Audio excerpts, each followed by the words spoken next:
हिंदवी स्वराज्याचे सरसंस्थापक छत्रपती शिवरायांना मानाचा मुजरा करतो। भारतीय राज्यघटनेचे शिल्पकार भारतरत्न डॉक्टर बाबासाहेब आंबेडकर यांना मानवंदना अर्पित करतो। आणि आज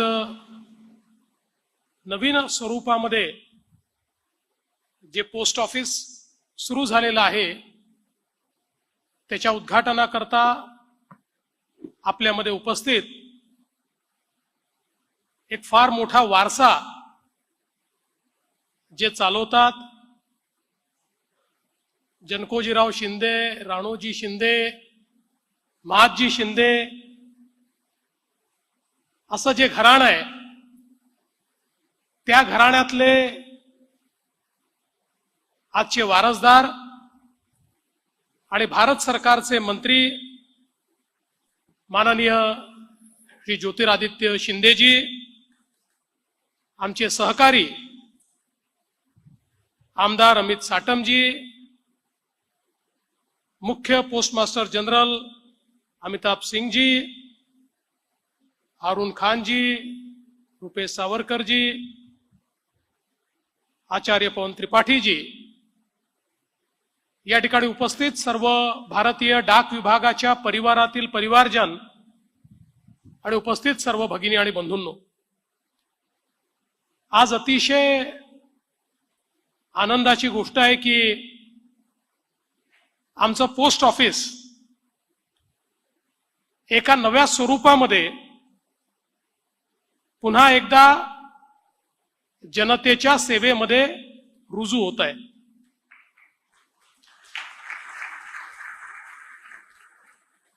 पोस्ट ऑफिसनी केलेली सेवा ही कदाचित जेनझीला माहिती नसेल, पण जेनेक्स आणि मिलेनियल्स असं आपण ज्यांना म्हटलंय त्यांना मात्र ती सेवा माहिती आहे। आमच्यासारख्या अनेक लोकांनी आपल्या लहानपणी पोस्टामध्ये जाऊन त्या ठिकाणी इनलँड खरेदी करणं किंवा पोस्टकार्ड खरेदी करणं, एनव्हलप खरेदी करणं, या सगळ्या गोष्टी केलेल्या आहेत। एखादं पार्सल पाठवणं हे देखील केलेलं आहे। नंतरच्या काळात स्पीड पोस्ट आला, त्या स्पीड पोस्टचा उपयोग केलेला आहे। आणि एवढंच नाही तर छोटी बचत ही जी पोस्टात त्या काळातही व्हायची ती देखील आपण जवळून बघितलेली आहे। त्यामुळे एक प्रकारे आमच्या समाजाच्या जीवनाचं एक महत्वाचं अंग म्हणजे पोस्ट, अशा प्रकारची जी व्यवस्था होती ही व्यवस्था आपण सगळ्यांनी बघितली आहे। खरं म्हणजे आपण जर साधारण 2000 पूर्वीचं साहित्य, त्यापूर्वीचे सिनेमे हे सगळं बघितलं तर जुन्या सिनेमांमध्ये पोस्टमन हा दिसायचाच, तो चिठ्ठी घेऊन यायचाच आणि त्याच्या चिठ्ठीने कोणीतरी आनंदित व्हायचं किंवा कोणाला एखादी वार्ताही समजायची। आणि मला आठवतं की इतकं साहित्य या टपाल विभागावर तयार झालं। म्हणजे पु ल देशपांडे हे गमतीनं असं म्हणायचे की आमचा मध्यमवर्गीय कसा आहे, तर म्हणाले पोस्टमन आणि पोलीस यातला फरक त्याला कळत नाही, त्यामुळे पोस्टमन जर पत्र देण्याकरता आला तरी त्याचा वेश पाहून चळाचळा कापणारा अशा प्रकारचा आमचा मध्यमवर्गीय आहे, असं गमतीने ते म्हणायचे। किंवा हिंदीमध्ये एक फार गाजलेले कवी होते शरद जोशी, त्यांनी पोस्ट विभागावर लिहिलेली एक दीर्घ काव्य आहे ज्याच्यामध्ये त्यांनी एक विडंबन तयार केलंय की पोस्ट विभाग हा आताच्या ब्युरोक्रेसी सारखा, म्हणजे त्या काळात लिहिलंय 30 वर्षापूर्वी, तेव्हाच्या ब्युरोक्रेसी सारखा तयार झाला असता तर एखाद्या व्यक्तीला पत्र पाठवायचं असेल तर तो पोस्टात गेला असता आणि मग तिथल्या जो कोणी कर्मचारी आहे त्यांनी म्हटलं असतं की आधी फॉर्म भरा, फॉर्म भरल्यानंतर 15 दिवसांनी परत या, मग 15 दिवसांनी आल्यानंतर सांगितलं असतं तुमचे 2 कागद राहून गेले, ते 2 कागद घेऊन या. आणि मग एखाद्या व्यक्तीने जर एका महिन्यात 2 पत्र पाठवायचा प्रयत्न केला असता तर फारच तुम्ही पत्र पाठवता असं म्हटलं असतं. अशा प्रकारचं अतिशय सुंदर काव्य हे त्या ठिकाणी शरद जोशींनी केलेलं आहे. आणि त्यात ते सांगतात की आनंद व्यक्त करतात की अशी व्यवस्था नाही तर आता जी पोस्टाची व्यवस्था आहे त्याच्यामध्ये कोणी गेलं तरी आमचं पोस्ट हे गरीब आहे का श्रीमंत आहे बघत नाही, तो कुठल्या जातीचा धर्माचा आहे हे बघत नाही, आलेल्या प्रत्येकाचं पत्र घेतं आणि ज्यापर्यंत पोचवायचं आहे त्याच्यापर्यंत पोचवतं. अशा प्रकारची ही पोस्टाची व्यवस्था आमच्या देशामध्ये कानाकोपऱ्यामध्ये तयार झाली.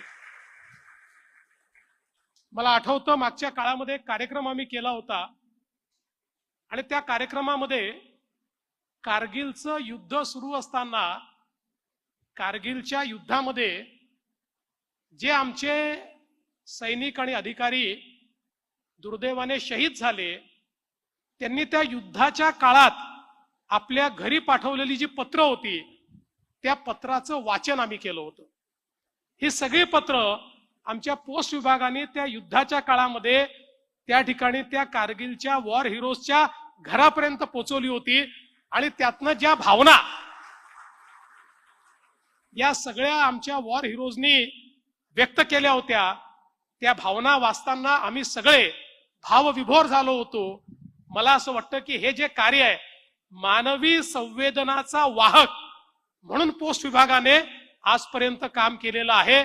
आणि म्हणूनच मला असं वाटतं की हा पोस्ट विभाग आपल्या सामाजिक व्यवस्थेचा एक भाग म्हणून आपण याच्याकडे बघितलं पाहिजे.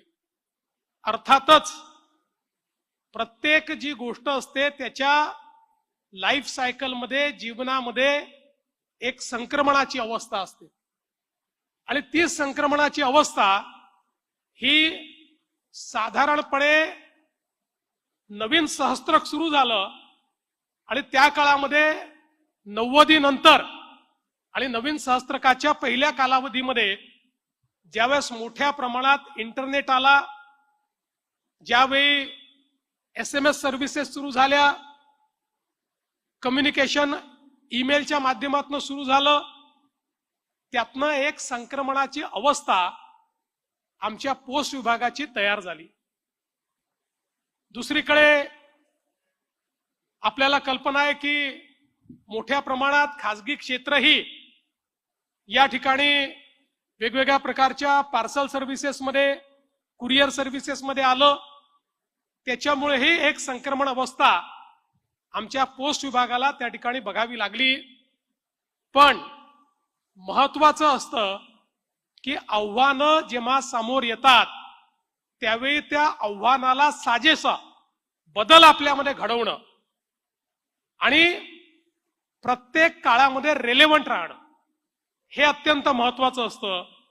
आणि मी विशेष आभार मानेन देशाचे प्रधानमंत्री माननीय नरेंद्र मोदीजींचे की ज्यांनी पोस्ट विभागाची ताकद ओळखली आणि ज्यांनी हे ठरवलं की हा विभाग ऑब्सोलीट होणार नाही.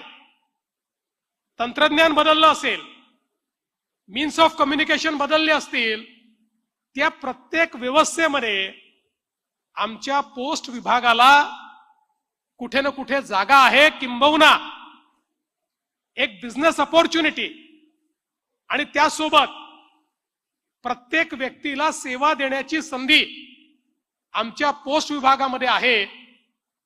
आणि हे खरंच होतं की कुठलंही क्षेत्र आलं तरीही शेवटच्या माणसाला सर्व्हिस देण्याची जी क्षमता होती ती आमच्या सरकारच्या पोस्ट विभागातच होती. आणि म्हणून एक मोठं परिवर्तन, मग पोस्टल बँकिंग सिस्टीम जी उभी राहिली, गावापर्यंत बँक पोचली, आर्थिक समावेशनामध्ये पोस्ट विभागाने महत्वाची भूमिका निभावली आणि मी विशेष अभिनंदन करेन आमचे मंत्री महोदय श्री ज्योतिरादित्य सिंधियाजींनी की ज्यांनी स्वतः पहिले राज्यमंत्री म्हणून आणि मग मोदीजींच्या नेतृत्वात विभागाचे मंत्री म्हणून या विभागाचा कायाकल्प करण्याकरता प्रचंड लक्ष घातलं, नवनवीन योजना आणल्या आणि त्याच योजनांचा परिपाक आज आपल्याला या ठिकाणी पाहायला मिळतो की सगळ्या वेगवेगळ्या क्षेत्रांची स्पर्धा करत 2.5% ग्रोथ होणारं पोस्टाचं विभाग हे 16% ग्रोथ 16% ग्रोथ या ठिकाणी रजिस्टर करताय आणि सगळ्यांना टक्कर देत पुन्हा एकदा सामान्य माणसाच्या जीवनामधला एक अभिन्न अंग म्हणून जवळजवळ शतकभर जी कामगिरी पोस्टाने केली तीच कामगिरी आज पुन्हा पोस्ट करताना दिसतंय। मला अतिशय आनंद आहे की आज जे स्वरूप अंधेरीच्या पोस्ट ऑफिसचं आम्ही बघितलं, Indian institute of architecture and design या देशातल्या अग्रणी संस्थेने याचं डिझाईन केलंय। त्याच्यामध्ये मंत्री महोदयांचं एस्थेटिक टच आपल्याला पाहायला मिळतो आणि विशेषतः त्यांनी जे सांगितलं विकास भी और विरासत भी, वारसा आणि विकास या दोन्हीचा संगम पाहायला मिळतो।